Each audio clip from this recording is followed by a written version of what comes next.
എത്തിയപ്പോൾ അഹങ്കാരി എന്ന് പലരും പറഞ്ഞു. എന്നാൽ ആ അഹങ്കാരമാണ് തന്നെ ഇവിടെ എത്തിച്ചത്. കേരള ക്രിക്കറ്റ് ലീഗ് 2ാം സീസണിന്റെ ലോഞ്ചിങ് ചടങ്ങിൽ അവതാരികയുടെ ചോദ്യത്തിന് സഞ്ജു സാംസൺ നൽകിയ മറുപടിയായിരുന്നു ഇത്. ടീം സെലക്ഷൻ സമയത്ത് സഞ്ജുവിനെ തഴയുന്നത് പലകുറി വിവാദങ്ങൾക്കിടയാക്കിയിരുന്നു.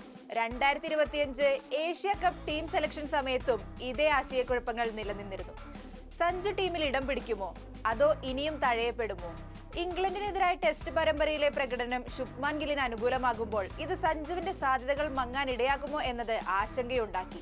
ശുഭ്മാൻ ഗിൽ, സഞ്ജു സാംസൺ ഇവരിൽ ഒരാൾ മാത്രമേ ഏഷ്യ കപ്പിലേക്കുള്ള ഇന്ത്യൻ സ്ക്വാഡിൽ ഇടം നേടൂ എന്ന വാർത്തകളും വന്നിരുന്നു. എന്നാൽ അവിടെയാണ് ട്വിസ്റ്റ് ഉണ്ടായത്. ടെസ്റ്റ് ക്യാപ്റ്റൻ ശുഭ്മാൻ ഗില്ലും മലയാളി താരം സഞ്ജു സാംസണും ഇന്ത്യൻ ടീമിൽ. 15-അംഗ ഇന്ത്യൻ ടീമിനെ നയിക്കുക സൂര്യകുമാർ യാദവ്.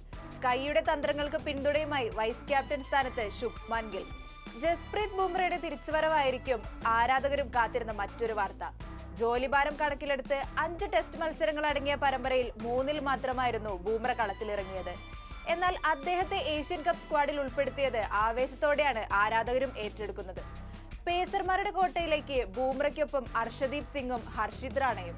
സ്പിന്നർമാരായി കുൽദീപ് യാദവ്, വരുൺ ചക്രവർത്തി എന്നിവരെ ടീമിൽ ഉൾപ്പെടുത്തിയപ്പോൾ ഇംഗ്ലണ്ടിൽ തിളങ്ങിയ വാഷിംഗ്ടൺ സുന്ദർ ബോർഡ് പരിഗണിച്ചില്ല. ഓൾറൗണ്ടർമാരായി ഹർദിക് പാണ്ഡ്യയും ശിവം ദുബെയും അക്സർ പട്ടേലും ടീമിലുണ്ട്. സഞ്ജു ടീമിലുണ്ടെങ്കിലും വിക്കറ്റ് കീപ്പറായി ജിതേഷ് ശർമ്മയുടെ പേരാണ് ചീഫ് സെലക്ടർ അജിത് അഗാർക്കർ ആദ്യം പ്രഖ്യാപിച്ചത്. സെപ്റ്റംബർ 9-നാണ് 2025 ഏഷ്യൻ കപ്പിന് ആരംഭം കുറിക്കുക. അബുദാബിയിലെ ഷെയ്ഖ് സായിദ് സ്റ്റേഡിയത്തിൽ നടക്കുന്ന ഉദ്ഘാടന മത്സരത്തിൽ അഫ്ഗാനിസ്ഥാനും ഹോങ്കോങ്ങും തമ്മിൽ ഏറ്റുമുട്ടും. സെപ്റ്റംബർ 10-നാണ് ആതിഥേയരായ UAE-ക്കെതിരെ ഇന്ത്യ ഏഷ്യൻ കപ്പിലെ ആദ്യ പോരാട്ടത്തിനിറങ്ങുക.